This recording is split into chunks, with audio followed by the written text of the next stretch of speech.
They called it the Everything Store, a place where you could find anything you wanted at the click of a button, backed by a smiling arrow that promised convenient speed and trust.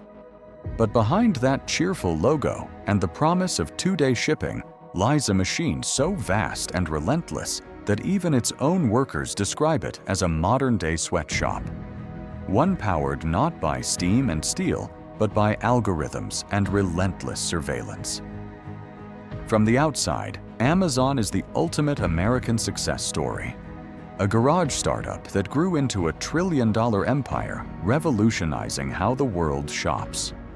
Inside, however, it's a story filled with lawsuits, accusations of crushing competition, exploiting sellers, and pushing its workforce to the breaking point, all while quietly amassing one of the largest troves of consumer data in history.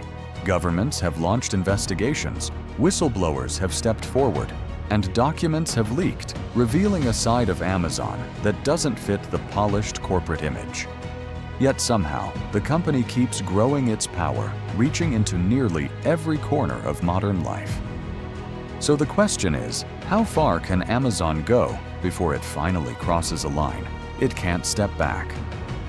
From today, we're tearing open the package and exposing the hidden costs of convenience costs that may be far higher than you ever imagined.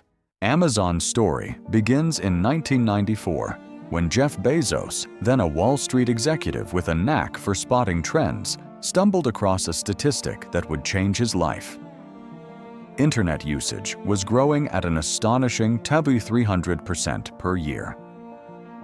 Seizing the opportunity, Bezos left his comfortable finance career, drove across the country with a laptop in the back seat, and started a small online bookstore from his garage in Bellevue, Washington.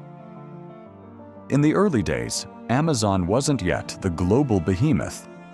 We know it was an ambitious gamble selling books online at a time when most people were still skeptical about entering credit card details on the internet. But Bezos's vision was clear: to create an everything store that could outpace any physical retailer, offering endless selection, low prices, and unmatched convenience. By prioritizing customer experience above all else, fast shipping, no-hassle returns, and obsessive attention to user feedback, Amazon quickly built a reputation as a company you could trust. Investors took notice, pouring money into the venture, despite the fact that Amazon lost money for years. Bezos's mantra, "Get big fast," became the guiding principle, and his willingness to operate at a loss in order to dominate the market set the tone for the company's aggressive growth strategy. By the early 2000s, Amazon had already expanded far beyond books into electronics, toys, clothing, and eventually into cloud computing with Amazon Web Services (AWS), which would become the company's most profitable division. Customers loved it, competitors feared it, and the media hailed Bezos as a visionary. But beneath the glowing headlines and the image of a customer-first pioneer, a different reality was taking shape. The relentless drive to expand came with hidden costs.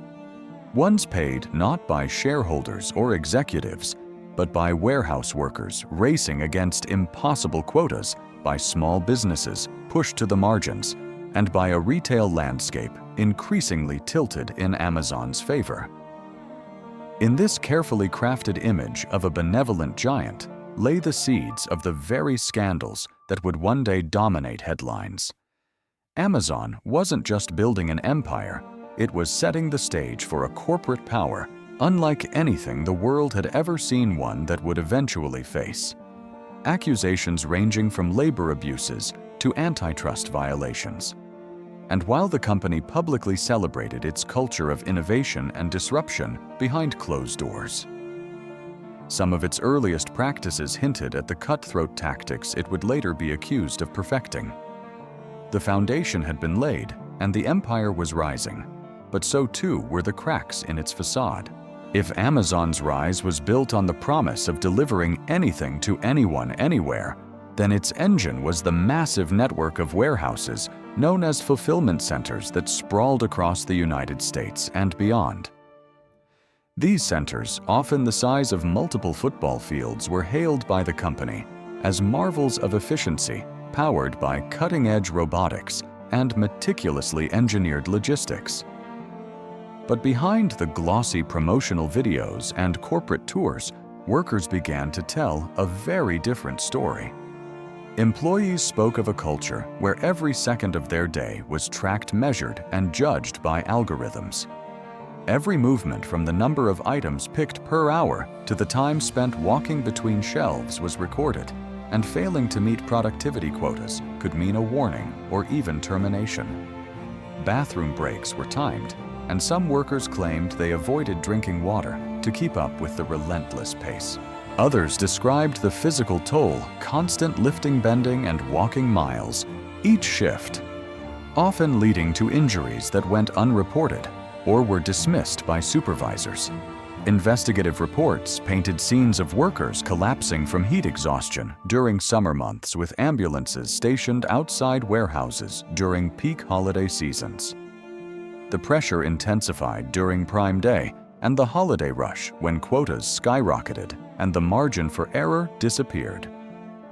Amazon defended its practices, claiming its standards were necessary to meet customer expectations, and that safety was a top priority.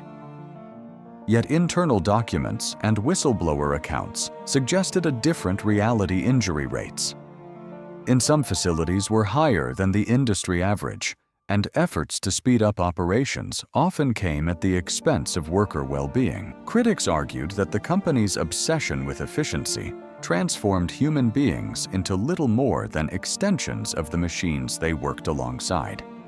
The corporate culture wasn't much softer for those in Amazon's white-collar offices. Former employees described an environment of constant competition where purposeful Darwinism encouraged colleagues to critique each other harshly in performance reviews. Long hours, weekend emails, and the expectation of always being available became the norm.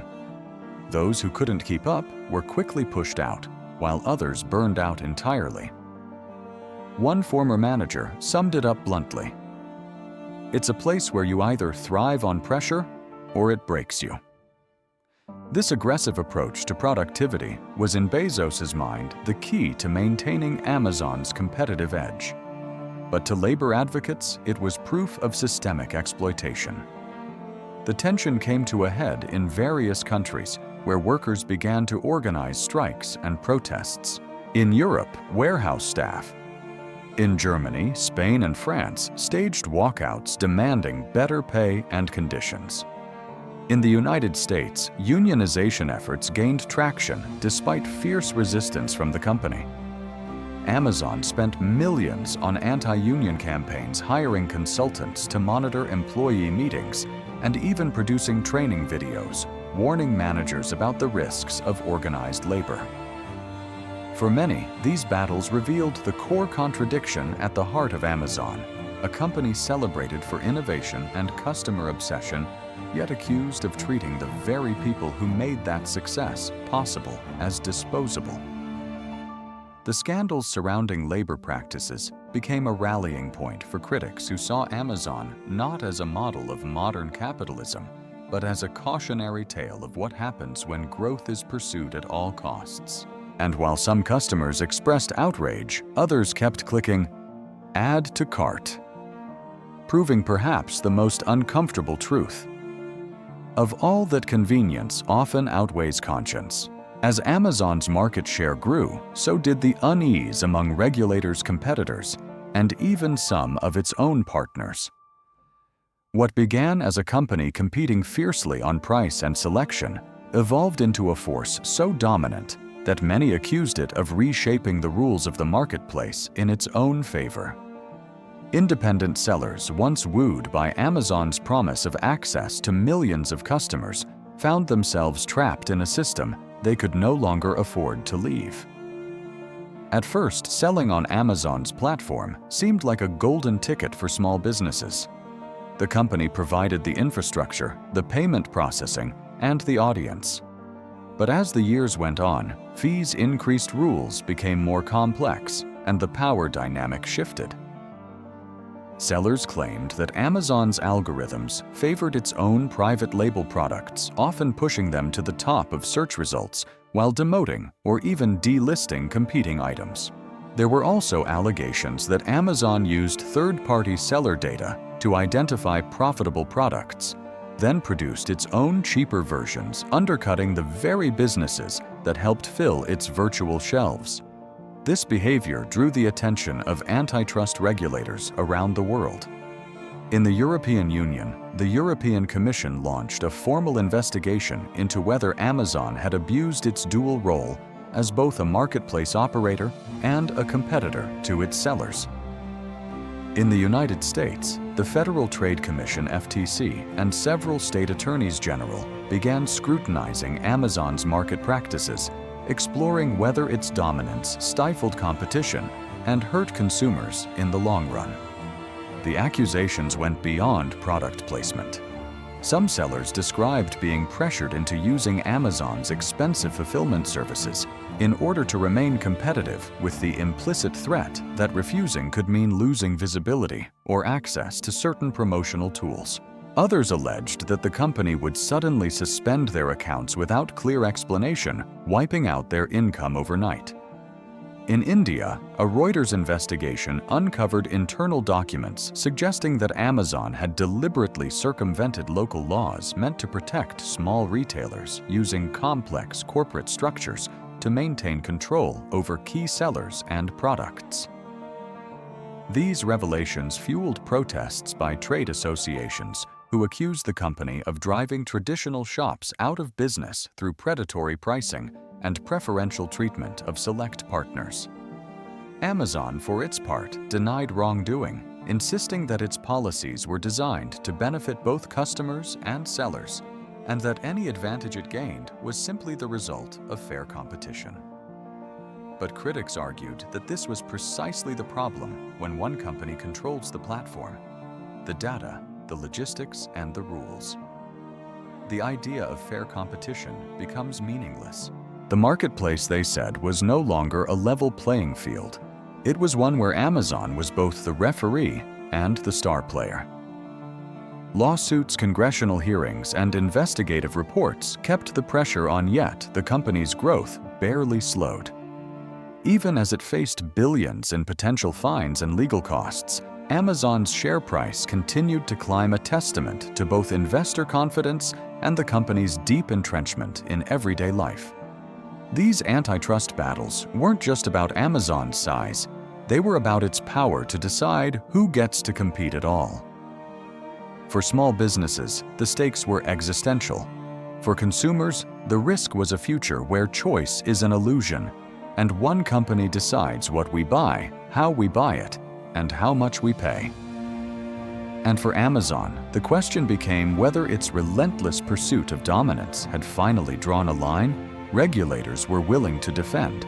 Yet even as legal challenges mounted, the company's ambitions showed no sign of slowing.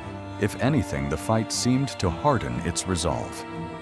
The empire was under scrutiny, but it was still expanding, pushing into new industries where similar accusations might soon follow. While regulators zeroed in on Amazon's market dominance, another front of controversy was quietly unfolding, one that targeted the company's vast appetite for data. In an era where information is as valuable as oil, Amazon had become one of the largest collectors of consumer data in the world, not just through its e-commerce platform, but via its sprawling ecosystem of services. Every click, every search, every purchase fed into algorithms that could predict customer behavior with uncanny accuracy. On the surface, this seemed harmless. After all, it meant better recommendations, faster deliveries, and more tailored services. But beneath the convenience was a troubling question. How much did Amazon really know about its customers, and what was it doing with that information? Concerns came to a head with its Alexa smart assistants. Designed to make life easier by answering questions, controlling smart homes, and placing orders on command, Alexa devices were found to be recording snippets of conversations, sometimes unintentionally. reports revealed that thousands of Amazon employees and contractors were tasked with listening to these recordings to improve the service. While Amazon claimed the process was anonymized, and secure privacy advocates warned that the sheer scale of data collection posed enormous risks. Some customers even reported hearing commands executed. They never gave raising fears about eavesdropping and misuse. Beyond Alexa, Amazon faced scrutiny over its Ring doorbell cameras, which were marketed as tools for neighborhood safety. Investigations found that the company had partnered with hundreds of police departments across the United States, allowing law enforcement to request footage directly from Ring owners without a warrant.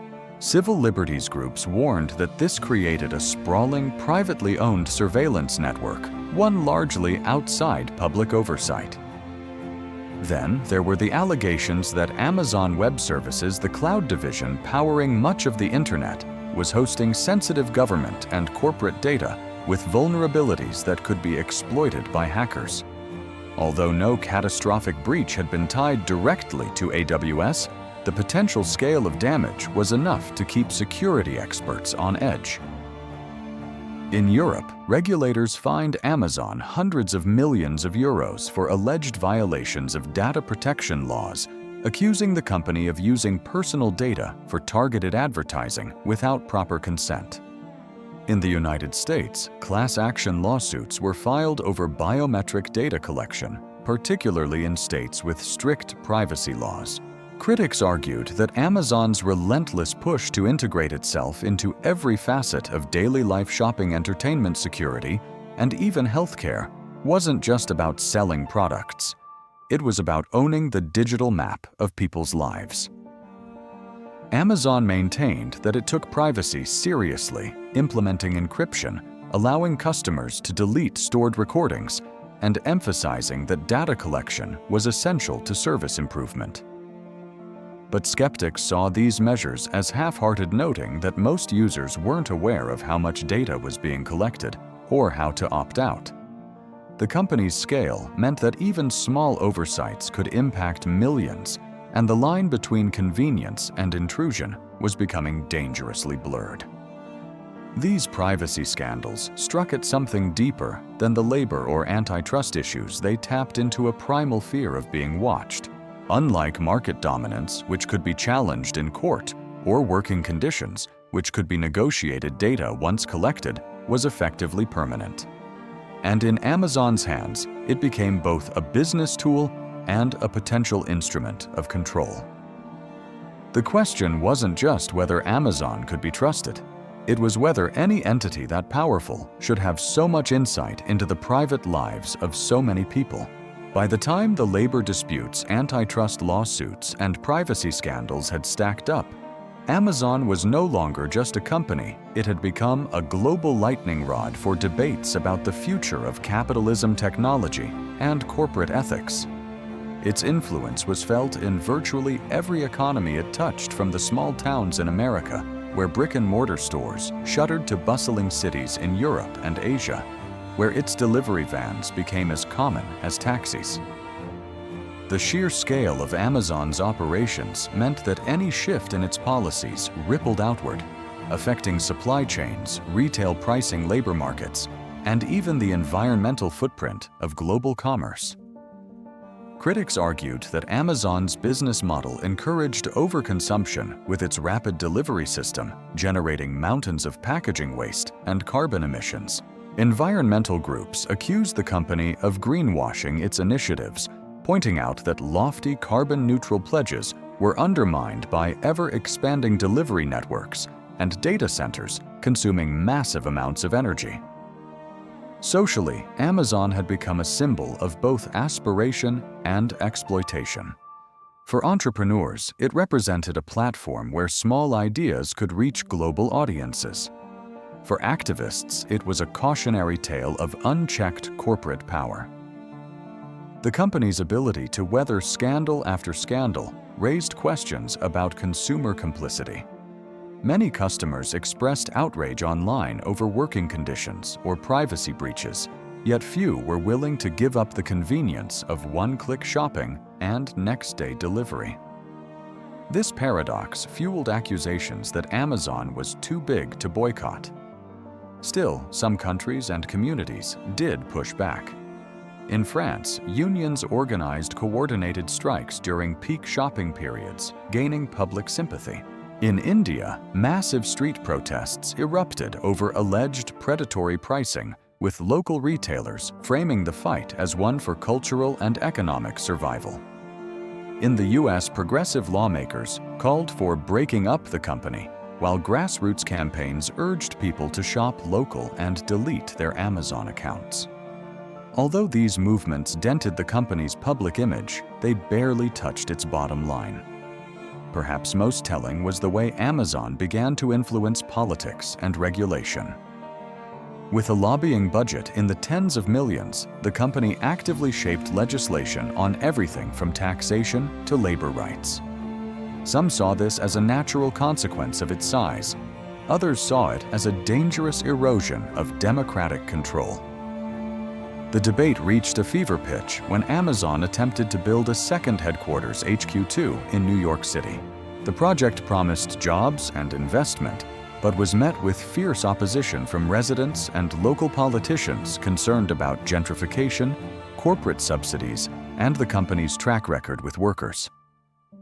In the end, Amazon withdrew a rare public retreat that signaled it could be challenged, but only under intense coordinated pressure. Globally, Amazon's scandals sparked conversations about what consumers should expect from corporations of its scale. Was it enough to deliver products quickly and cheaply, or should companies be held accountable for their impact on society, the environment, and individual freedoms? The answers varied, but one thing was clear: Amazon had changed the way the world shopped. And in doing so, it had also changed the way the world thought about power privacy and the price of convenience. As the company pushed into new industries, streaming groceries, pharmaceuticals, and even space exploration, some wondered whether it was learning from its controversies or simply expanding the playbook that made it so dominant. Either way, the legacy of its scandals wasn't going away. They had become part of its brand, a reminder that the smile on the Amazon box could mean very different things depending on which side of the equation you stood. For the millions who depended on its services, the convenience remained irresistible. But for those watching from the outside, the question lingered: at what cost? Amazon's story is one of the most remarkable in modern business, a meteoric rise from a humble garage startup to a global powerhouse that shapes how billions shop, work, and even think. But as we've peeled back the layers, it's clear that convenience and innovation have come with a hidden cost.